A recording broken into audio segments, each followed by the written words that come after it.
multiply the nation and increase the joy. They rejoice before you according to the joy of the harvest, as men when they divide the spoil. He's saying when he's looking at this crowd, this multiplied nation, the joy is overflowing so much that it looks like they're rejoicing because of a large harvest. Let me bring it up to 2023. These people are partying like they just won the lottery. They're rejoicing like people who brought in a huge deal. They're rejoicing like people who just got a $100 million check. They're rejoicing like people who have reaped a harvest. They are rejoicing like people who are dividing the spoil. The spoil was when they went into a war and there was great victory. They would take all the people's stuff that they just had victory over. And so I believe there's some stuff that the enemy has that belongs to you. And as you defeat him, the spoils will be released to you. And you ought to let your face know, and your feet know, and your hands know, and your voice know, and rejoice like you just won some spoil.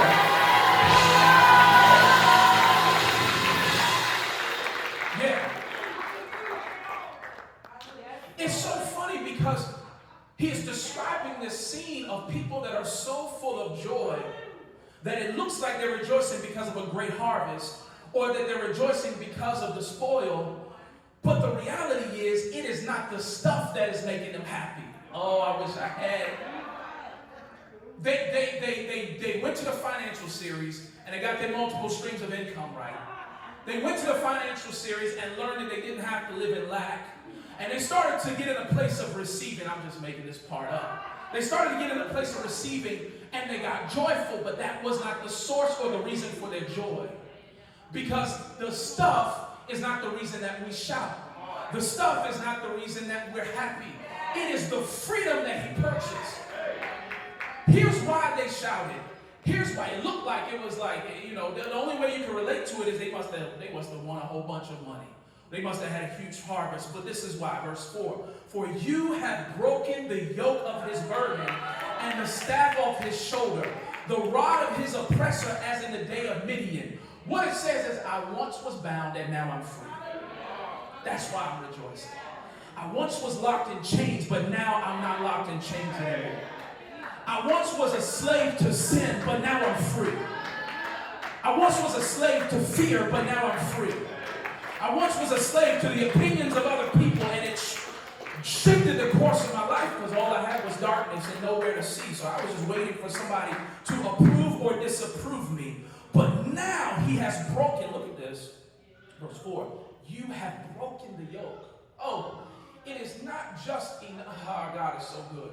He's so good that he doesn't just remove the yoke. I'm going to let that set in. Maybe you don't know what a yoke is. Oh, let me explain.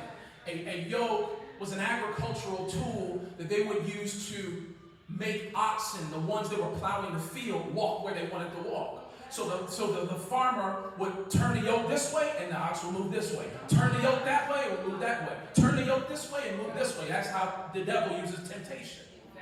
That's how he uses bondage. Oh, you think you're free, yank? Nope. Oh, you think you're free from pornography? Nope, snatch you right back. Oh, you think you're free from fear? Nope, snatch you right back. It's called a yoke of bondage.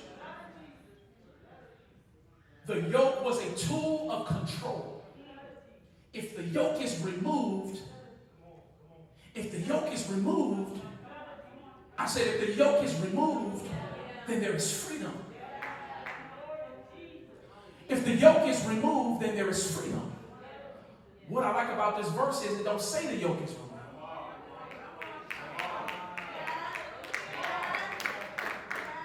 To remove the yoke means, this is what some of us do. We want to remove the yoke and sit it right back here just in case we might need it again. I'm going to come out of the relationship, but I'm going to keep her number just in case. Sit it back here.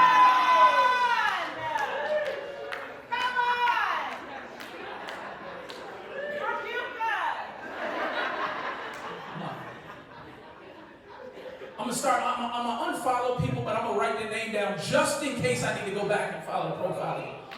I'm going to come off of this weed, but I'm going to just put some up at the top just in case is a stressful day one day. And I need to just slip back and go get some because God understands.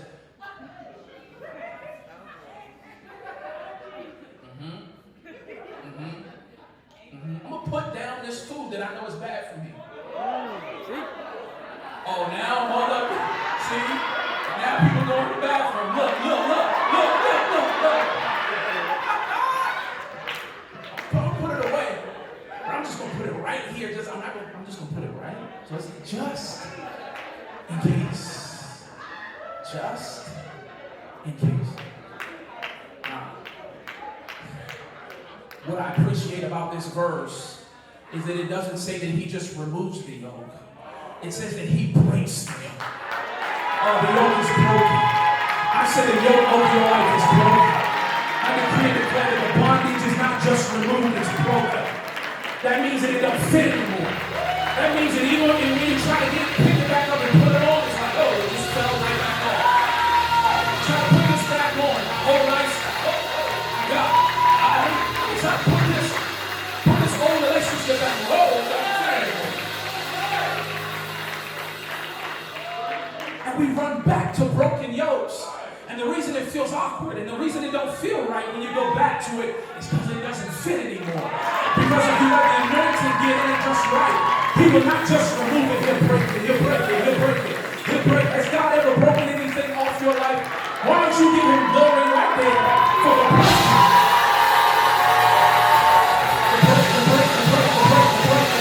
I mean, he's breaking right now.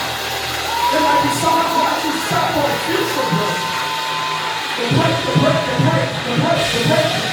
We declare yokes broken, chains destroyed, not just removed, but broken to the point that they don't fit anymore. Come on, 20 more seconds. Come on, 20 more